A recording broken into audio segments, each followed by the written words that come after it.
Breakfast with Cobb Colville. Trickstar Radio. Just gone 43 minutes past 8 here on Trickstar Radio. We're live inside the building. We're having fun today. It's going to be a very enjoyable show so far. Again, thanks to both of you for passing through. This is going to be a bit of an enjoyable one. So, Alisha, what I want to kind of look at here, a couple of bits. Obviously, as we've said, we've never been students, so we don't know. I do feel really old saying that.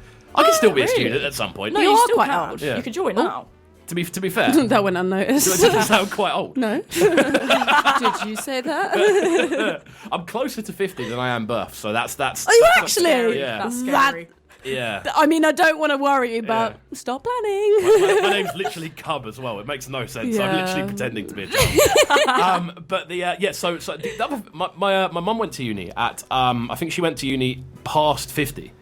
Really? To restudy, and that's her job now. So wow. What do you mean? She went to like adult education pretty much at uni, but she did a degree basically. That's really cool. Yeah, I rate that a lot. Which is which means it's doable or whatever. But yeah, I kind of wanted to get like a bit of a look into almost like a proper student experience kind of thing, especially in Brighton, because obviously a lot of people who kind of grow up in Brighton, like myself, who don't go to uni, we kind of live a bit of the lifestyle because obviously we're younger, we're going to the same venues, we're going to the same like clubs or whatever. Yeah. But it's not necessarily the same thing. So like, what are you from Brighton originally? I'm from Sussex, so I live like 20 minutes away from here. So I kind of like was in Brighton kind of anyway. Okay. But like living here has been like living in town has been like unreal. Like being so close to everything is so sick. But like when I lived on campus in first year, it was actually the weirdest experience of my life. Like that's the only bit that people are like missing out on. Okay. It's just like how strange it is living in halls with like people you've never met. Like people do like weird things with their food. Like that's talk me through this because I've seen pictures of this pop up on Twitter. Pictures of it. No, like pictures of weird things that people do in like uni food. Okay. Like uni kitchens. What's one of the weirdest things you've seen? Right, so this person who lived below me, right, like seasoned their pasta and put it on like a baking tray, and like cooked it in the oven. Like not in like I've oiled never heard of that happening. Well, like dry pasta, dry pasta. Put it in the oven and like took it out, and like the flatmate was like, "You don't cook it like that." Like, surely it came out like crusty, like black. Yeah, it was burnt. It was burnt. Like what? I don't really know what goes through your mind when you like put it on a baking tray and like.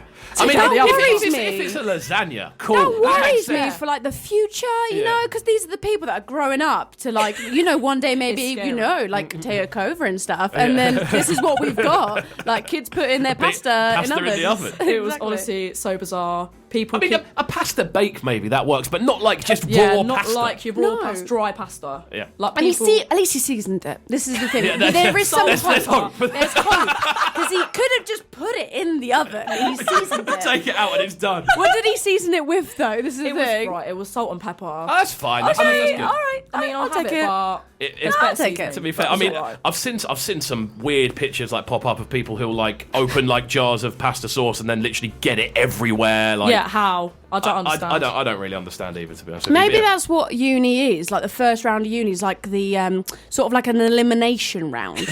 It's like a natural selection. Yeah. You see the ones who fail, they're like, nah, and you get rid of them. And then the second year, third year, you get the good ones. You get the ones who don't put pasta in the oven. Who survive, like natural selection. Yeah, exactly. They'll probably die of hunger, the ones that do in the first year. So at least we're safe. But I mean, like as well as that, obviously nightlife is in Brighton specifically is pretty good for student stuff. Not even necessarily kind of underground music. There's just a lot going on all the time for students. But yeah, like what have been like the kind of what were like the big kind of culture shocks? I don't really know. Like when we first went, like obviously everyone was like brand new to Brighton, so like obviously Prism, Shoosh, like all those like classic places where they play like pop music, where everyone goes wearing the same t-shirt and same stuff t-shirt, like 3 floors of club. Like it was just amazing. Like I've never seen a 3-floor club like from where I'm from. Like it was just mad. Waking up Brighton. Breakfast with Cobb Colville.